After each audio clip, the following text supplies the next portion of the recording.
Xo'sh, biz hozir birgalikda bajarilgan ish, ya'ni matnli masala mavzusidagi mana shu formulani isbotiga o'tamiz. 1 taqsim t1, 1 taqsim t2 teng 1 taqsim t yig'indisi teng. Bu t1 degani alohida bajarilgan ish, t2 ham alohida bajarilgan.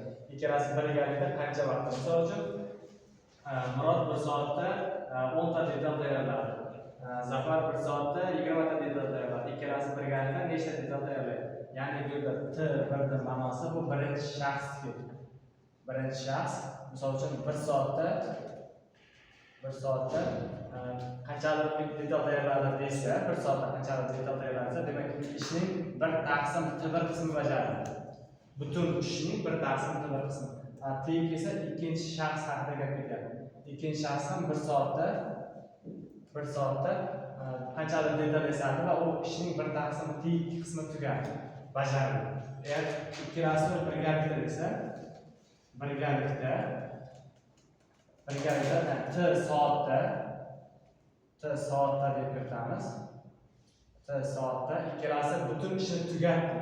Ya'ni to'liq bajarildi desa, 1 taqsim t1 ga 1 taqsim t2 ni qo'shib, men t soatga ko'paytirsam, ya'ni butun ish tugaydi, to'liq ish tugaydi. Shundan men t ni yana bo'lishga o'tkazadigan bo'lsam, formula hisoblanadi. Ya'ni 1 taqsim t1 plus 1 taqsim t2 teng 1 taqsim t. Tani o'zi, ya'ni qaraymiz bu yerda 1 taqsim t1 degani u birinchi shaxs birgalikda, ya'ni o'zi shuncha detal yasaydi, ikkinchisi shuncha detal yasaydi. Ya'ni ishning 1 taqsim t1 qismi tugaydi. Ikkinchi shaxsi 1 taqsim t2 qismi tugatadi 1 soat. Agar ular birgalikda t soat ishlasa, qanaqadir 5 soatmi, 6 soatmi ishlasa, butun ishni tugatgan bo'ladi. Ya'ni bir butun uchun 1 deb olinadi. Va natijada formulasi bo'ladi.